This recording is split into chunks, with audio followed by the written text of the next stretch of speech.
Hi everyone, our Bible verse for today is Galatians 4, verse 4 to 5.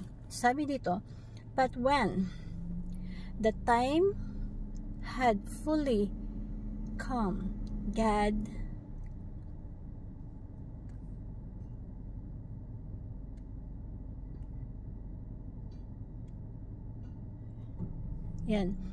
God sent His Son, born of a woman under the law, to redeem those under the law, that we might receive adoption to courtship, to sonship. Subalit, nang dumating ang ganap na kapanahunan, isinugo ng Diyos ang kanyang anak na ipinanganak ng isang babae, ipinanganak sa ilalim ng kautusan upang tubusin ang mga nasa ilalim ng kautusan upang magaganap natin ang pagkukup bilang isang anak. So,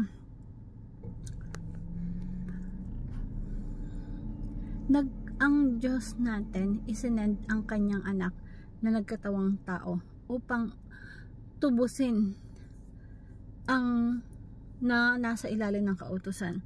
At ito ay sinulat ni Apostol Pablo. Itong verse na to, sabi sa topic na to is divider of time. So sa verse na to, when the said time, may takdang panahon na inilaan ng Diyos, ganap na kapanahunan. Merong opportune time, mayroong perfect time ang Diyos kung kailan niya sinugo ang kanyang anak na Panginoong Hesukristo. At yung first Christmas, that is the revisions of time. So, before Christ, tinatawag na BC. Nung pinanganak ang ating Panginoong Hesukristo, may AD. So, in the year of the Lord, may tinatawag tayo ng AD or Anno Domini, in the year of God. So, the first teaching is Jesus divided time.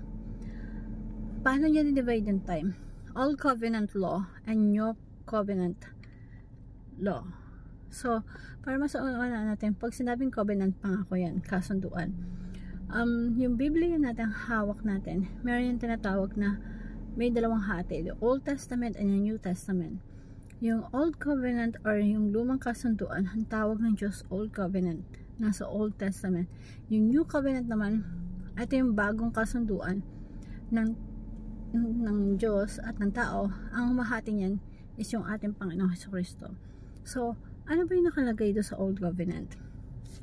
Sa Old Testament, makikita natin yun, nagkaroon ng kasunduan ng tao, ang Diyos sa bayan ng Israel. At sabi doon sa kasunduan na yun, yung Diyos, magiging Diyos ng bayan ng Israel, at yung bayan ng Israel, kikilalanin ang Diyos, si Yahweh, ang Diyos ng Israel. At kailangan nang sumunod sa lahat ng batas at kautusan ni Yahweh.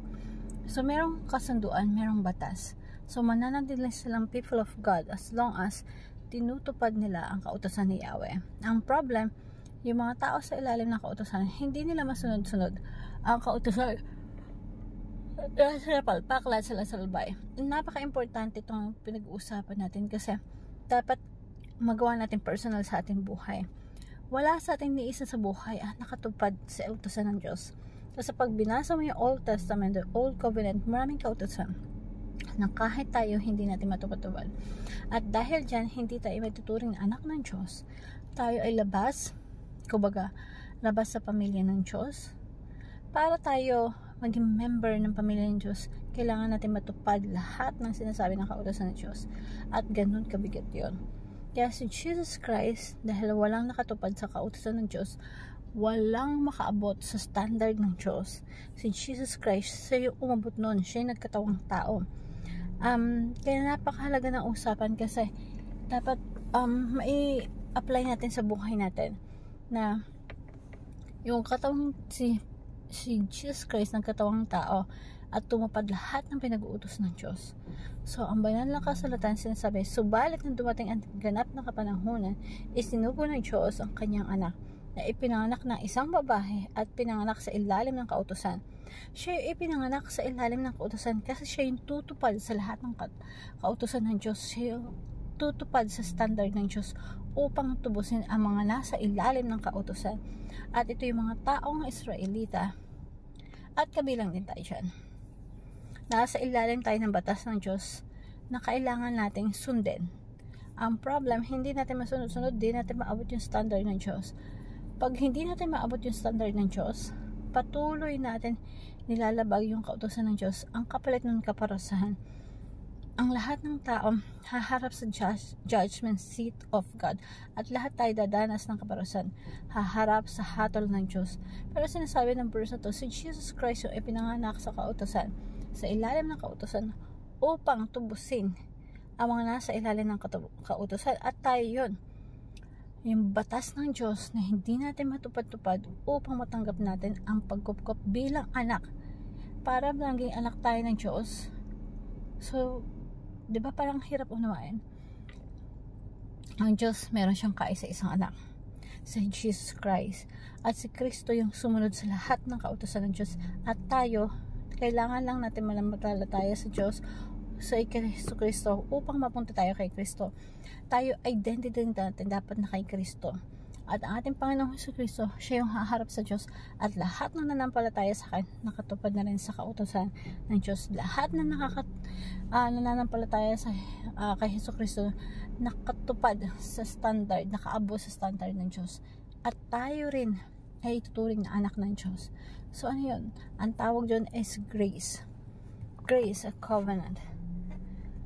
Dati, gusto mo maging anak ng Diyos, sundin mo lahat ng kautusan.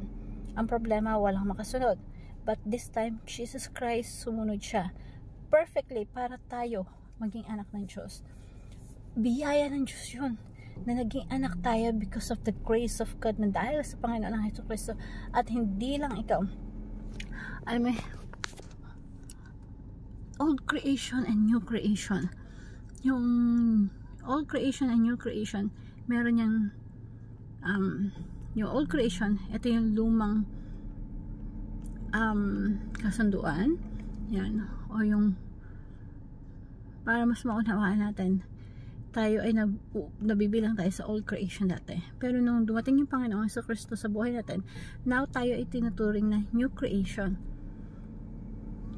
Walang kinalaman sa mundo na dinunaw at nagkaroon ng pariwagong mundo. Hindi ganon yun. Yung old creation and new creation sa Bible is yung old creation, yung lumang pagkatao mo, lumang era, nagkaroon ng bagong pagkatao, bagong era, bagong kapanahunan.